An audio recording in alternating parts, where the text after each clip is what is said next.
hermanos que predican, que enseñan así, sabiendo que la palabra del Señor no vuelve vacía. Estaba recordando hace unos años, 50 años, por favor no saquen la edad que yo tengo, 50 años atrás, un 15 de agosto, pisé Asunción por primera vez. ¿Sí? Teníamos nosotros en Córdoba, que está una de las facultades más antiguas de todo lo que es Sudamérica, la Universidad Nacional de Córdoba, y un muchacho había llamado Samuel, de la iglesia en calle Independencia Nacional y Rodríguez de Francia en Asunción. Él estudió medicina, como 15 o 20 años, nunca fue doctor, no llegó, pero fue un fiel cristiano que hasta el día de hoy vive en Santa Fe. Ahora está jubilado porque trabajó los últimos años como asesor espiritual en la escuela evangélica, ¿sí? Él está casado, tiene 2 hijos varones, y él fue el primero que me llevó a Asunción. Era año 1975, aniversario de la iglesia. Y estaba invitado para predicar don Fernando Bayoni.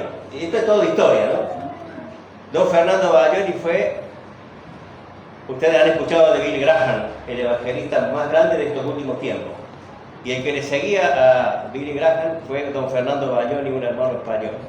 Tengo en casa algunas cintas de los mensajes de él. Imperdibles, ¿sí? Pero desde el año 75, el Señor me permitió conocer hermanos misioneros, conocer hermanos paraguayos, y despertar lo que yo tenía en mi corazón, el amor a la obra misionera. Así que compartí con la iglesia encomendante en Córdoba, y ellos estuvieron de acuerdo en orar, y en el año 80, 5 años después, la iglesia me encomendó a la obra misionera y fui a trabajar los primeros años en la iglesia de Hernandarias. ¿Sí? En el 75 me conocí con don Pablo Lave, un hermano que ya está con el Señor en Asunción, y él me comentó del proyecto de querer hacer un campamento. Tenía un proyecto muy amplio, quería hacer hogar de niños, quería hacer hogar de ancianos para el día de mañana. Él había comprado 10 hectáreas para una fundación y de ahí iba a ir todo el proyecto. Entonces me preguntó a mí, ¿vos conocés todo lo que es campamento? Bueno, sí, yo conocí al Señor desde niño, asistí de los 8 o 10 años a los campamentos, está bien. Entonces en diciembre del 75 vine y me quedé 3 meses ayudándole de una manera especial en las instalaciones, cavando lo que son las cámaras sépticas, que son filtros, colocando todas las mesadas de la cocina, que hasta el día de hoy están todavía firmes, haciendo la instalación eléctrica, ayudando, no entendía nada, pero con los planos y como le indican uno va haciendo. Así que pasaron muchos años y el campamento hasta el día de hoy sigue funcionando con un ministerio excelente, ¿sí? Campamento Maranata y la iglesia también. Así que miren cuántos recuerdos hay, ¿no? Lo más cerca que estuve de acá, aquellos años, fue en Capitán Mesa, porque el mismo hermano don Pablo Lávila había comprado una hectárea aquí en Capitán Mesa y tenía el mismo proyecto, hacer un campamento, un hogar de niños y también un hogar de ancianos. Bueno, no resultó así, creo que solo hubo una congregación y hay una congregación, ¿sí? Y después surgió acá, conocer a Bernardo, Juan y otros mayores cuando alquilaban una casita por allá atrás, ¿no? Y venir y estar cada tanto. Y él siempre me decía, ese terreno ahí es para la iglesia. Y nos congregamos, la hermana que nos prestó allá al frente, ¿se acuerdan? Qué bendición, hermanos, qué bendición. Así que son 50 años que han pasado y yo me he atrasado porque en realidad tenía que haber hecho un viaje en estos 50 años. Entonces estoy soñando para el año que viene, porque tengo que estar en Asunción, visitar Luque, muchos hermanos ya no están, Valle Cucú, Santa Anilla tengo compromiso, me quería que vaya ahora este fin de semana, no lo llevo, me vuelvo a casa, tengo compromiso. Hernandarias finalmente, ¿sí? Mi ministerio en Hernandarias duró 9 años en total, pero 5 como misionero, ¿sí? 4 era, iba y venía, estudiaba, volvía, iba y siempre vacaciones. Pero los últimos 5 años viví en Hernandarias y atendía a las iglesias brasileras dentro de lo que es la línea de frontera hasta Pedro Juan Caballero. En ese tiempo no había ruta, había que ir en moto y todo el camino de tierra, ¿sí? Y lo hacía, una vez o 2 veces al año, son como 300 kilómetros. Y a 70 kilómetros de Hernandarias había un grupo de hermanos brasileños todos, ¿sí? Que escuchaban la palabra de Dios todos los miércoles y cada tanto iba los fines de semana para ayudarles en algunas reuniones especiales, ¿sí? Entonces, si ustedes me piden hablar portugués, para mí es fácil. Si Si me piden en guaraní ya estamos trabados. Bueno, pero mi idioma es el castellano, ¿sí? Allí cerca de Pedro Juan Caballero había una iglesia que nos invitaba para unas conferencias anuales, ¿sí? Traían un misionero de Brasil y ese tenía que predicar en portugués. 2 hermanos de San Lorenzo, aquí en Paraguay, esos predicaban en guaraní y me invitaban a mí a predicar en castellano. ¿Se imagina, no? La serie de reuniones que había. Así que cuántos recuerdos, cuánta alegría, cuánto gozo es estar con ustedes hoy aquí. Y si el Señor permite, el año que viene quisiera hacer ese sueño de visitar aquellos lugares, ¿sí?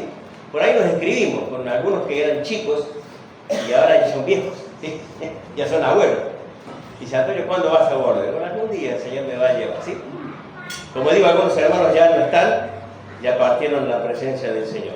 Bien, vamos a avanzar en un tema que el Señor puso en mi corazón en este día, ¿sí?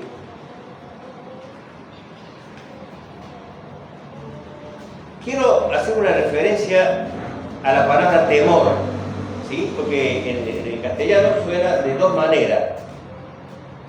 Cuando miramos en la Biblia el temor de reverencia hacia Dios. Pero cuando miramos en la vida diaria es miedo. Usamos las 2 palabras con 2 sentidos diferentes, ¿sí? Entonces quiero decir solamente un solo texto, el de Proverbios bien conocido, ¿no? Haciendo una referencia al temor a Dios. Proverbio 1:7. El principio de la sabiduría es el temor de Jehová. ¿Sí? El principio de la sabiduría es el temor de Jehová. Después ustedes busquen la concordancia temor y van a encontrar, pero esa parte hacia Dios es siempre clarito dentro del contexto. Pero yo no voy a ir por ahí ahora, quiero ir por el temor de miedo. ¿Cómo se dice en guaraní? Sí, aquí, todavía me acuerdo. Cuando uno siente miedo, yo he tenido miedo muchas veces. Fíjense que hasta ahora, de mayor ya, hay cosas que me dan miedo. Si yo no tengo un vehículo en buenas condiciones para viajar a un lugar así distante, me da miedo ir. Y antes viajaba con unos vehículos hechos pedazos, a todos con alambre. Pero pasaron los años y ahora, si no tengo un vehículo, mira, viajamos de Córdoba a Corrientes hace unos 15 días atrás y fuimos en un vehículo 2025. El hermano me ofreció, yo pongo mi vehículo nuevito. Ah, sí, yo iba contento. Pero el mío no me animé a usar y eso es 2014. ¿Te das cuenta, no? Entonces vamos a hablar de ese miedo, ¿sí? Fíjese que aparece la palabra miedo la primera vez en Génesis 3:10, después que el hombre pecó contra Dios, Adán y Eva, y se escondieron. Y cuando Dios se paseaba por el huerto, ¿dónde estás tú? ¿Y qué dice Adán? Tuve miedo y me escondí. El miedo, ¿sí?, se ve también en el libro de Génesis en otra oportunidad. En el caso de Isaac, voy a mencionar así rápidamente, en Génesis 26:7, él está con su esposa Rebeca en un lugar donde el pueblo no es un pueblo muy sano, muy bueno, tiene miedo de la gente. Entonces dice, cuando vea la belleza de mi esposa, esto me van a matar a mí, para quedarse con ella. Entonces le preguntan allí en Génesis 26:7, ¿y ella quién es? Y él dice, es mi hermana. Tiene miedo, y el miedo lo lleva a pecar, a mentir, ¿sí? Hay otra referencia bíblica, Segunda Reyes 6:16, en el contexto que está el profeta de Dios Elías, y su siervo, un ayudante que tenía un secretario, están rodeados por el ejército asirio, todo alrededor, y entonces allí hay todo un diálogo muy lindo, y el siervo se va a ver a los enemigos, y ve que son muchos y están bien armados, y vuelve desesperado, tiene miedo, tengo miedo de los soldados enemigos. Y entonces el siervo de Dios, Elías, le dice, mirá, Vamos a orar. Señor, abre los ojos de tu siervo, el siervo de Elías, para que vea. Y vio todos los ángeles del cielo alrededor, eran más. Pero él tenía mucho miedo, porque el enemigo, los soldados, eran muchos, ¿sí? De manera que el miedo es el arma que el diablo sabe utilizar muy bien, ¿sí? El miedo es un arma que el diablo sabe utilizar muy bien. Si quiere desestabilizar la vida de un creyente, cualquiera la edad, a uno más pequeño, lo primero que el diablo va a hacer es permitir que tenga miedo. Porque el miedo le va a mover el piso, el miedo le va a hacer desequilibrar, algo le va a pasar. Y el diablo sabe bien que nosotros somos frágiles y el miedo es algo que es un arma que él utiliza muy bien, ¿sí? Si algo quiere ganar el diablo de nosotros, lo primero que va a producir es miedo, ¿sí? Y cuando uno tiene miedo es una sensación muy fuerte de que algo malo me va a pasar. Es decir, lo vemos en diferentes áreas, diferentes personas, porque el miedo suyo por ahí no es el mío. El miedo mío no es el suyo. Y si yo le cuento el mío, usted se va a reír de mí. Y si usted me cuenta el suyo, yo me voy a reír de ustedes. Entonces es una sensación de que algo malo nos puede llegar a pasar. Y eso viene del diablo, ¿sí? Entonces a lo que usted le tenga miedo, sin que me lo diga, yo le animo que haga una lista en su casa y anote. ¿A qué le tenemos miedo? A la oscuridad. Le preguntamos a los chicos, y hay grandes también que tenemos. ¿A qué le tenemos miedo? A un catástrofe. ¿A qué le tenemos miedo? A quedarnos sin trabajo, a perder un ser querido. El miedo a enfermarnos. ¿Cuántos hermanos dicen, ay hermano, yo quisiera que el Señor me lleve, así me duermo y ya estoy? Pero tengo miedo que me haga un cáncer. Tengo miedo. Tengo miedo que mi negocio, de acuerdo a la situación económica del país, del mundo, se funda y me quede sin nada. Es decir, usted haga una lista, ¿a qué le tiene miedo? A la oscuridad, a los truenos. Mire, hoy veníamos en el avión con muchas nubes y por ahí los que han viajado en el avión saben, ¿no? Las pequeñas turbulencias. Y mi señora tiene miedo a la turbulencia. Y yo le decía, quédate tranquilo, esto pasa. Se mueve el avión, pero no se cae. Me contó un hermano coreano que viajó muchísimo, un misionero que está en Santiago del Estero. Él me dice, un hombre de la guerra, un soldado de la guerra de Corea, un comando de la guerra de Corea, es él, don Lee Bai-Kim, y me dice, Antonio, estuve viajando, porque viajó muchas veces a Corea, a toda la parte del mundo. Y las turbulencias esas normales, para mí son normales. Entonces, en un viaje que iba de Estados Unidos a Europa, le avisan, va a haber una turbulencia pero muy grande. Ah, dice, broma. Y si de repente entramos en la turbulencia y ya no era el movimiento. Se caía el avión, se caía. Tuvimos que postrarnos a orar porque nos dio mucho miedo. Y él no tenía miedo, ¿sí? Entonces, para enfrentar el miedo, yo le animo que haga una lista. Tal vez privada, suya, ¿no? Le tengo miedo a esto. ¿Por qué? Porque se le va a llevar hasta la tele cuando llegue la circunstancia, ¿sí? Ahora, ¿por qué es malo tener miedo? ¿Sí?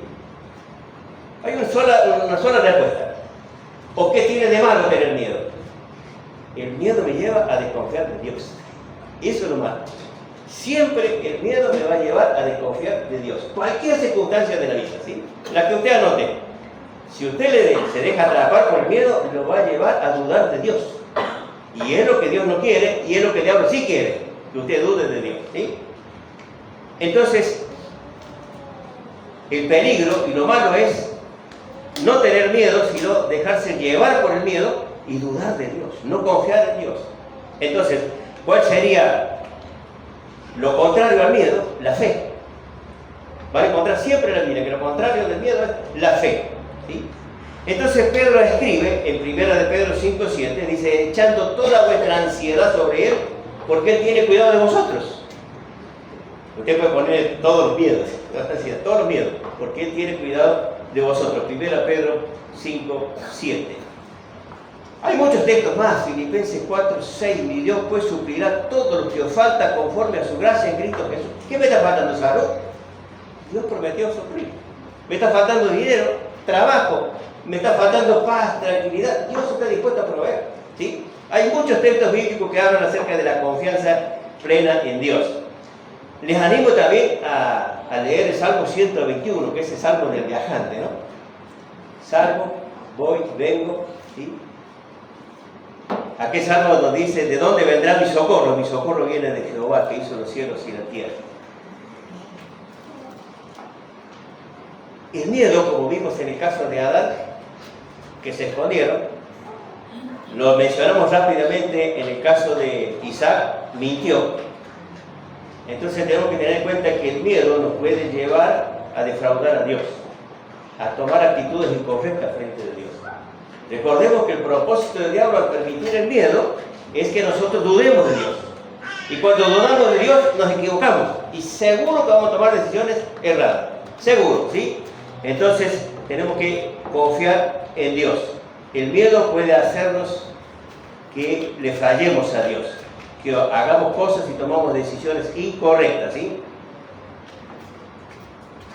El miedo puede hacer que dudemos de Dios y pensemos que Dios no tiene el control de todas las cosas, ¿sí? En nuestra vida. Quiero llevarles a Marcos, Evangelio de Marcos, en el capítulo número 4 y en el versículo 35. Lo leemos y vamos a mirar qué situación estaban los discípulos. Dice Marcos 4:35. En aquel día, cuando llegó la noche, les dijo, pasemos al otro lado. Y despidiendo a la multitud, le tomaron como estaba en la barca, y había también con él otras barcas. Pero se levantó una gran tempestad de viento y echaba las olas en la barca de tal manera que ya se anegaba. Y él estaba en la popa durmiendo sobre un cabezal. Y le despertaron y le dijeron, Maestro, ¿no tienes cuidado que perecemos? Y levantándose reprendió al viento y dijo al mar, calla, que enmudece. Y cesó el viento y se hizo grande bonanza. Y él les dijo, ¿por qué estáis tan amedrentados? ¿Cómo? ¿No tenéis fe? Entonces temieron con gran temor y se decían el uno al otro, ¿quién es este que aún el viento y el mar le obedecen? Los discípulos estaban expertos, la mayoría de ellos, 4 por lo menos, expertos en andar en el mar, pero pescadores. Pero su experiencia no les sirvió ante la tormenta. Y tuvieron miedo. Vamos a hundirnos, nos vamos a morir ahogados. Ese fue el miedo de ellos, ¿sí? Entonces yo anoté algunas cosas importantes para compartir con ustedes en esta noche.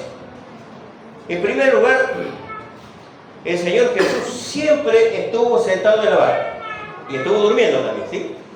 Lo que quiero decir es que Él estuvo presente, no les abandonó. Entonces cuando llega el miedo, eso que te atormenta, que no te deja dormir, que no te deja en paz, que te levanta la presión, que te duele la cabeza, que te duele el cuerpo, acordate cuando llegue Jesús está contigo, si eres el Señor, ¿sí? Él está contigo. Entonces Él estaba en la barca, en primer lugar. En segundo lugar, la ayuda nunca llegó tarde, llegó siempre a tiempo. Porque antes de que se hundiera, lo despertaron al Señor y Él estaba ahí. Y Él atendió la necesidad de los discípulos calmando el viento y el mar. En tercer lugar, primero Él estaba, Él no llega tarde, llegó justo, ¿sí? Quiero decirte que la tormenta en la vida siempre llega. Ojalá que nunca llegue, pero no es así. No puedo prometer yo, conociendo la Escritura, que la tormenta no va a llegar. Viene. Tal vez tarde o tal vez temprano. No sé, yo no conozco su corazón y su vida, pero sí conozco la mía y sé que la tormenta llega. Y yo debo tener presente que si llega la tormenta, el Señor está conmigo. Y debo tener presente que si el Señor está conmigo, Él está dispuesto a ayudarme en el momento justo, en el momento oportuno, ¿sí? No me debo dejar atrapar por el miedo, y anoten ese texto en 2 Timoteo 1:7. Dios no nos ha dado un espíritu de cobardía, sino de temor, amor y dominio propio, ¿sí? Fíjense qué importante, ¿sí? Un espíritu de poder. Cuando viene el miedo, que es del diablo, ¿qué es lo primero que pensamos cuando estamos en medio de la tormenta? lo primero que pensamos es, ¿dónde está Dios? Hay situaciones muy difíciles, pero el Señor, ¿dónde está? Y oramos, y clamamos, y buscamos, ¿dónde está el Señor? ¿Dónde está? ¿Sí? Y el diablo sigue trabajando en nuestras vidas muchas veces, y nos viene a susurrar, nos dice, Dios se ha olvidado de vos. Por eso te pasa esto, porque Dios no está contigo. Se ha olvidado Dios de vos. Y el diablo sigue trabajando y sigue diciendo en nuestro corazón, vos no vales nada para Dios. Por eso te ha dejado solo, por eso te ha abandonado. Y si usted tiene parientes o compañeros de trabajo o amigos que son contrarios al Evangelio, son los primeros que le van a decir. Fíjate, ¿dónde está tu Dios? Los primeros que son los que se fijan en nosotros y dicen, si vos amás a Dios, vas a la iglesia, lees la Biblia, ahora, mira lo que te pasó. Un accidente, nos enfermamos, se murió un ser querido, no sé. Pero son los primeros en apuntar, porque son las herramientas que el diablo utiliza para hacer que nosotros dudemos de Dios. Entonces, cuando comenzamos a dudar de Dios, lo primero que decimos, Él no está conmigo, Él no me cuida, Él no se interesa por mí, Él ya me abandonó. Déjenme dejarles algunos textos, hay muchísimos en la Biblia. Algunos que a mí me han ayudado muchísimo. Uno de ellos es el Salmo 46, 1 y 2, salmo muy conocido. Dice, Dios es nuestro amparo y fortaleza, nuestro pronto auxilio en las tribulaciones. Salmo 46, 1. Dios es nuestro amparo y fortaleza, nuestro pronto auxilio en las tribulaciones. Se van a acordar de memoria Salmo 23, 1, Jehová mi pastor, nada me faltará. Texto que nos ayuda, ¿sí?, cuando hay situaciones difíciles. Salmo 91, qué hermoso salmo. ¿Cuántos hermanos mayores se lo han aprendido de memoria, de por vida? Y cuando uno viaja por ahí, lo primero que dice, hermano, ¿te puedo decir el salmo? Sí, se lo dice el Salmo 91, entero. A mí no me sale entero, Pero dice así, el que habita el abrigo del Altísimo morará bajo la sombra del Omnipotente. Diré yo a Jehová, esperanza mía y castillo mío, mi Dios en quien confiaré. Y sigue diciendo todas las cosas que puede haber en la vida, pero Dios siempre está ahí, dispuesto a ayudar. Entonces lo malo es cuando dudamos de Él. ¿Sí? Seguimos con el miedo. Una cosa importante que nosotros podemos ver, palpar en la vida diaria es que las personas sin Cristo son las que más miedo tienen. Hablen ustedes de la muerte. Un pariente, algún amigo, un pariente que no tiene a Cristo. Y cuando piensa bien y es serio y es sincero, le tiene miedo. No quiere morir. Háblenle de la enfermedad, no quiere. Entonces, ¿cuál es el primer paso para superar el miedo? Es tener a Cristo en el corazón. Y esta vez hasta se lo enseñamos a los hermanos creyentes, porque son nuevos, y esa esperanza gloriosa que tenemos los cristianos de años, ellos todavía no la tienen, porque les falta madurar, les falta crecer. Y entonces les decimos, hay una enfermedad, vamos a orar, vamos a poner delante de Dios. Y si el Señor se lo lleva, hay un lugar seguro, le estamos mostrando que hay un lugar seguro, donde van los cristianos. Pero primero hay que recibir a Cristo como Señor y Salvador. Y la obra más grande que Dios hace en nuestra vida es perdonar nuestros pecados, limpiar nuestro corazón de todo mal, nos adopta como sus hijos y promete vivir con nosotros. Él les dijo a los discípulos antes de ascender, yo estoy con ustedes todos los días hasta el fin del mundo. No hay un día en que el Señor no está al lado de uno de sus hijos. Entonces son textos que tenemos que grabar en nuestros corazones, porque cuando venga la tormenta, cuando venga el miedo, cuando venga ese temor maléfico, nosotros podemos ir a la palabra de Dios y decir, Señor, yo en ti confío, yo en ti espero, Señor, ¿sí? Entonces el primer paso es tener a Cristo como Señor y Salvador de tu vida. Miren, la vida cristiana no es fácil, para nadie, pero es mucho más difícil no ser cristiano. Mucho más difícil porque está solo, no tiene quien le ayude. Y si usted tiene la oportunidad, vos tenés la oportunidad de testificar y de hablar de un necesitado, lo primero que le hacemos es despertar esa confianza en Dios, porque en esto no podemos confiar en nada, solo en Dios. Y cuando la persona confía en Dios, su vida cambia. ¿Sí? Déjeme leer otro salmo aquí que tengo un montón anotado, 37. Salmo 37. y número 39. Dice, pero la salvación de los justos es de Jehová. Él es su fortaleza en el tiempo de la angustia. Jehová los ayudará y los librará, los libertará de los impíos y los salvará por cuanto en él esperaron. Salmo 37, ¿sí? 37, 39 y 40. Recordemos que Dios siempre quiere ayudarnos y lo que Él permita siempre va a dar la salida. Hablando de pruebas y de tormentas y de cosas difíciles, ¿sí?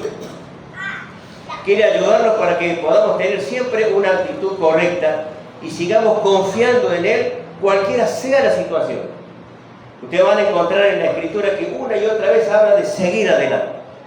A Josué, cuando murió Moisés y él tuvo que llevar al pueblo a la tierra prometida, toda una tarea muy difícil. Y comienza el capítulo 1 diciéndole, esfuérzate y sé valiente. Y llega el capítulo 8 cuando van a conquistar, recuerdan Jericó, ganaron, la segunda ciudad perdieron. Y allí en el capítulo 8, versículo 1 dice, no teman ni desmayen, no le tengan miedo, esa ciudad va a ser tuya. Termina el libro de Josué dando gracias a Dios, porque Dios siempre estuvo con él como cuando estuvo con Moisés. Él quiere ser tu ayudador para que la actitud del corazón nuestro siempre sea la correcta, confiando y esperando solamente en Él. Déjeme decirle 4 cosas para poner en práctica, ¿sí?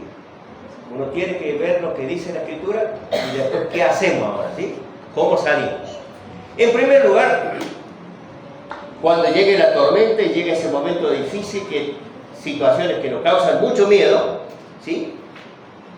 Debemos hablar con Dios de ese miedo. ¿Le tengo miedo a la tormenta? Señor, le tengo miedo a la tormenta. ¿Le tengo miedo a los truenos y a los rayos? Le tengo miedo a los truenos y a los rayos. Se lo digo al Señor. Señor, yo tengo miedo a la enfermedad. A lo que vos le tengas miedo, a lo que tú le tengas miedo, Señor, esto en oración, ¿sí?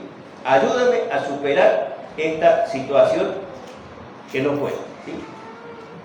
Entonces nos acordamos de 1 Pedro 5:7, que lo mencioné recién, echando toda vuestra ansiedad sobre Él porque tiene cuidado de vosotros. Se lo decimos a Dios. Le decimos, tenemos miedo. En segundo lugar, si usted tiene confianza con algún hermano o alguna hermana, comparta. Mi hermano, ayúdame orando porque le tengo miedo a quedarme sin trabajo. Y eso ayuda. Dice Gálatas allí 6:2, sobrellevar la carga los unos a los otros. Y eso, para eso está la vida cristiana. Se enferma el cónyuge, el hombre, la mujer, y uno va a visitarlo. Y uno dice, tengo miedo que se muera, voy a quedar solo. Y lo comparte, y oramos. No sé lo que va a hacer Dios, pero el compartir nos ayuda a sobrellevar la carga los unos a los otros. En tercer lugar, pensando en todos los textos bíblicos que aparecen en la Escritura. Yo quiero hacerles recordar un himno, no es la palabra de Dios, pero quiero hacerles recordar un himno. Pero en cuarto lugar es pensando en Dios, hablando con Él y recordando todas las promesas de Él en su palabra. Para eso yo digo, marquen en las Biblias, subrayen en las Biblias, para que sepamos dónde está. Si no, si está el texto, pero no me acuerdo dónde. Es más, yo digo, hagamos un texto si tenemos miedo, imaginemos a la muerte, buscamos los textos que hablan de la vida eterna y colguémoslo en la heladera, en el ropero, en las cuchetas, colgaban mis hijas para dormir arriba, los textos que les ayudaban en la vida diaria. Hay un himno muy hermoso, 396, déjenme leer. Cuando haya situaciones difíciles, si usted lo sabe, lo va a cantar. Y si no, apréndalo de memoria. Dice así, ¿cómo podré estar triste? ¿Cómo entre sombras ir? ¿Cómo sentirme solo y en el dolor vivir? Si Cristo es mi consuelo, mi amigo siempre fiel, si aún las aves tienen seguro asilo en Él. Sigue diciendo el himno 396, nunca te desalientes, oigo al Señor decir, y en su palabra fiado, hago el dolor huir, a Cristo paso a paso yo sigo sin cesar, y todas sus bondades por siempre me ha de dar. La última estrofa dice, siempre que soy tentado y que en la prueba estoy, más cerca del camino y protegido voy. Si en mí la fe desmaya y caigo en la ansiedad, Tan solo Él me levanta y me da seguridad. Y el coro dice, feliz, cantando alegre, yo vivo siempre aquí. Si Él cuida de las aves, también cuidará de mí. Si acordémonos de cada texto, de cada palabra de Dios que nos anima a seguir adelante en la vida cristiana en medio de la prueba. Un texto más. Deuteronomio 31.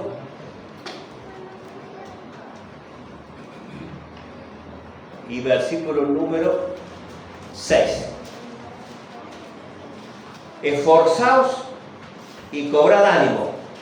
No temáis ni tengáis miedo de ellos, porque Jehová, tu Dios, el que va contigo y no te dejará ni te desamparará. ¿Sí?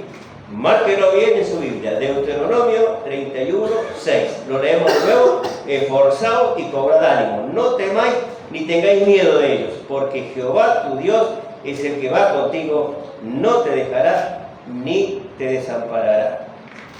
Entonces, cuando llega el miedo, cuando llega la situación difícil, oremos con Dios, hablemos con Dios. Contémosle nuestro problema, compartamos con los hermanos que nos van a ayudar a orar. Pensemos en los textos bíblicos, ¿sí?, que aparecen en la Escritura, que son promesas de Dios, ¿sí? Y vamos a hacer entonces estas 4 cosas. Buscar en la palabra de Dios cómo superar aquello que nos preocupa. Vamos a pensar en los textos bíblicos que nos ayuden. Vamos a preparar nuestro corazón para vencer. Y finalmente vamos a alabar a Dios. Dale gracias porque Él siempre está con nosotros. Así que en la crille, nunca más. Confiemos en Dios porque Él está dispuesto a ayudar. Que el Señor nos bendiga.